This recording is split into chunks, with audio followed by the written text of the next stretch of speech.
We're going to make sure we support the people from Alberta and Saskatchewan that's felt left out over the last 10 years. I'll be 100% behind them. And I want to build those pipelines on one condition: they use Ontario steel. My job is to make sure that the temperature is brought down so much that there isn't even a need for a citizen-initiated referenda. And so I think that the Prime Minister has a window here in the next 6 months to be able to meaningfully address the issues that we've put on the table. We actually believe there's an opportunity to work with the new Prime Minister on everybody giving a little bit and finding a path forward that works for Saskatchewan to grow and prosper within a strong united nation of Canada. Some mixed messaging this week on the state of the nation, with Ontario reaching west, while Alberta's Danielle Smith would respect the separation referendum and just made it legislatively easier for one to happen. The Prime Minister is set to meet premiers in person on June 2nd in Saskatoon. What should he and those premiers bring to the table? Let's bring in our front bench. Christy Clark is the former Liberal Premier of British Columbia. Tony Clement is a former Conservative federal cabinet minister. And Nathan Cullen is a former NDP MP and BC minister. Hi, everybody. Nice to see you. We were sort of talking about this last time, so I thought, given the events in the week in between, it was a good place to pick up on pardon me, on the other end. Over the course of that week, Tony, things went from very hot, like on Monday, Ontario's Premier was calling out Danielle Smith, and then on Tuesday, that clip I just played, like an attempt to bring the temperature down, I think. Scott Moe also making that attempt. Premier Smith, maybe one could argue a little less so. Where in your view, do you think the crux of this lies? Yeah, and I'm speaking as an Ontarian, but I have talked to a lot of Albertans who are not convinced that separation is the next step. So that's great to hear, of course. But we just have to be careful in this country because we are, in many ways, a very fragile place, and things could spin apart very quickly. We saw with David Cameron in the UK when he was Prime Minister. Oh, let's have a referendum on Brexit. What could possibly go wrong? And some could argue that it didn't go the way David Cameron had planned it to go. So I would just, I like the messaging of the premiers. They are trying to be calm. They're trying to find solutions, which is great. There is a sense of grievance in parts of the country. And I think when you're in a leadership role, you should try to have a dialogue about that.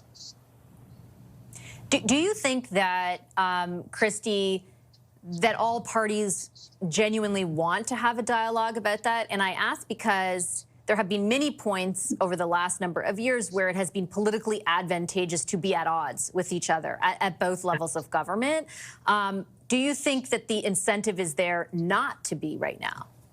Well, I think it should be. Unity has to be number one on our agenda. There's nothing, people said on election night, Donald Trump is going to love the outcome because Canada's still in a minority situation.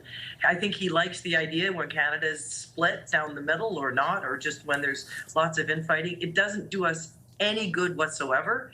And as Tony said, referenda don't always go the way you'd like them to. And by the way, Mark Carney was there for Brexit when he was the head of the Bank of Canada. So he has lots of experience with this. I would say, though, that Danielle Smith is in the midst of a corruption investigation for the RCMP and the Auditor General's office. She's up to her knees in all kinds of controversy. I wouldn't be at all surprised if she's trying to distract attention from that. But let me finish by saying, because I think Tony was right on this again, aside from the premiers, there is a very legitimate and deeply held sense of grievance in Western Canada about the way the federal government has really tried to tamp down economic growth in the West. It's been a great cost to the West, but it's been a great cost to the rest of the country as well. So, when she speaks of grievance, when Scott Moe speaks of grievance, I understand as a British Columbian where some of that comes from. I just think that this is absolutely the worst time to be showing that to the world. How do you expect, Nathan, that to play out around the Premier's table? I think that the fact they're meeting in Saskatoon is interesting. They're having more frequent meetings, it would appear, and it seems good that they're all going to meet in person. How do you expect this to unfold in that respect? Well, I can remember previous prime ministers wanting to avoid these meetings. Most famously, Mr. Harper didn't love them. I don't know if, Christy, you guys got around the table much when you were premier, but they can be grievance sessions for the prime minister and a headache making.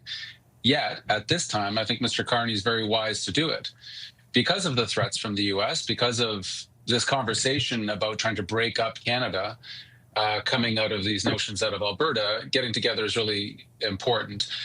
Two things. I mean, the premier has many jobs, but two of the central ones are to fight for their province and also play a constructive role within Canada. It's the greatest country in the world. And I don't want to be too cynical about it, but the timing of this with the premier in Alberta being in this kind of trouble and then raising the specter of, well, maybe Alberta will break away. Well, let's make it easier for Alberta to break away, I think is deeply cynical if there is some connection there. I would also say Mr. Trump, I was surprised in his meeting with Mr. Carney in the White House how much attention he paid to the outcome of the Canadian election. He knew it was a minority. He knew this sequence of events. I don't know if he knows that much about his own election that just happened, and certainly he's comfortable not speaking truthfully about election outcomes. Regardless, I think Trump is paying attention, and I think Parliament has to be stable. I think Mr. Carney needs a place to negotiate a very difficult process, and that means in a minority parliament finding a good dance partner. And second, you don't need provinces talking about separation. Every province has grievances. Here in BC, we have an NDP government. We've got lots of challenges with the federal government, but we don't rattle the sabers and talk about breaking up the country to express those grievances, as real as they are. As a Canadian and a patriot, I think there's lots of different ways to do this. I don't think this is helpful, frankly, to Alberta's case, which is producing more oil than it, I think, ever has. And to your point, Vashi, that you're making to Premier Moe, by the numbers, the economy in Saskatchewan and Alberta and a lot of places is doing pretty well. Are there challenges? Sure they are. But let's not pretend this is the dirty 30s or something out on the prairies. This is a pretty good time to invest in Canada. Let's not talk down Canadian investment by saying how terrible it is. I think, I interviewed both Premier Smith, Tony, and Premier Moe in the past few days and put those challenges to them as Nathan pointed out. I think if I understand them and other people in those provinces, correctly, their thesis is it could have been a lot better if there had been different policies in place. And I think they really, truly associate that very much so, specifically with the former prime minister. Do you anticipate this prime minister will demarcate himself from that? And if so, like how substantially? Yes, I do. You can bookmark this interview because I'm going to say something nice about Mark Carney. I think he actually does want to build pipelines and does want to dig out critical minerals and do some things that are going to help our economy be more independent. And I think he is working on a grand plan to have a greater sovereignty vis-a-vis the United States. This is what I'm predicting. And I think if the state, that is to say, the government of Canada, can actually help facilitate pipelines, that would reduce the grievance factor multifold. Do we have state capacity to actually do that, to get beyond the verbiage and actually get stuff done? That's going to be Mark Carney's challenge over the next couple of years, for sure. I guess part of what I'm struggling with, Ashley, is I think just 1 second. I'll get you both in. I promise. I get you both in. I promise you, because it sort of circles back to where we ended last week, right? Which is the idea of the feasibility of the stuff that people are saying will help allay their frustrations. And Christy, I'll get you first on that, and then Nathan. Well, remember, Mark Carney is the first prime minister we've had in a long time that really understands where money comes from. And where money comes from is from the private sector, and it comes from investment from the private sector. So what he's wanting to focus on is how do we get foreign direct investment in particular to come to Canada, to create jobs, to build LNG plants, to build pipelines if that's on the agenda, to dig up critical minerals, because that adds wealth to the country.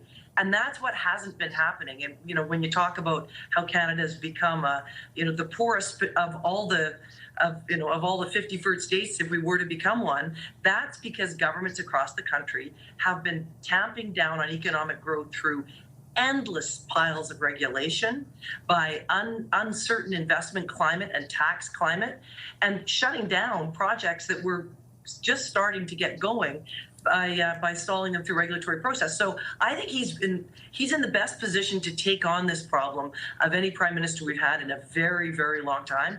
And I don't think we have needed to solve the problem as as clearly as we do right now for a very long time, given the threat that we see from the United States.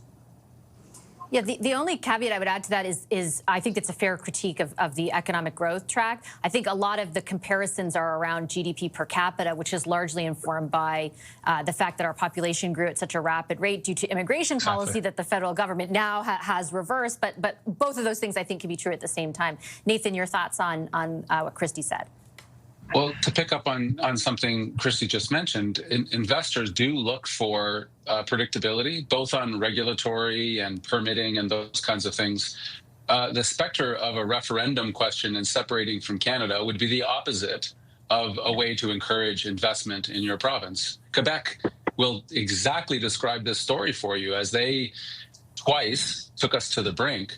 They cratered their economy, not because they weren't building pipelines, but because they were suggesting political and therefore economic uncertainty and potentially chaos. I guess the one lament I have in this, Vashi, is that this critical question, which is one question about pipelines, we don't have any proponents for any east-west or further west pipelines right now. Even in an expedient regulatory environment, you need a proponent, and that takes years to actually get through and build. Whereas the BC economy and much of the Canadian economy has been doing a fantastic job in investing in lots of value added and could do so much more. I guess I only say that. The grievances are there. Alberta's producing, again, I've got to check this as soon as we get off, but at near record levels of oil right now. To suddenly say we've got to go up 30, 50, 100% more in terms of oil exports has all sorts of other questions attached to it. How long is that going to take? Do you have the workers for that kind of field? Never mind the climate. I guess a prime minister who's looking to leave a legacy and do something nation building shouldn't be only one question in front of them, is to promote pipelines with no proponents that exist right now as somehow that's the panacea to all the Western alienation. It's not. It's become a symbol, and understandably, some people are very frustrated with it. But I'll remind people, we as collective taxpayers dropped, what, $40 billion to buy a pipeline to the West Coast. 34. That half of its oil is still going to the U.S. anyways. So, let's not put all the eggs in that basket and say, because the government made Mr. it Carney impossible builds a to bunch build of the thing for the pipelines. private sector. Well, yeah, I got sure. 30 I see how we got there. Yes. Yeah, we Sorry, I can't have project 30 the seconds. last 10 years to the next 10 years. We've got to change path, and that's the challenge of Mark Carney, and I wish him well with it. Yeah. Christy, last 30 to you. Well, I mean, I think it's true. Referenda do not make it easier for us to attract investment. If we don't have investment, we don't have jobs. If we don't have jobs, we don't have taxes. If we don't have taxes, we don't have health care. This is a really vital, urgent thing for Mark Carney to take on. And as I said, I don't know if we've had a prime minister that understands it as thoroughly as he does. So I'm feeling pretty good about the future. Danielle Smith's antics don't make me feel much better, but I'm not sure she's really going to end up getting in the way of this, because I think all Canadians know we need jobs, we need investment if we want to grow our economy.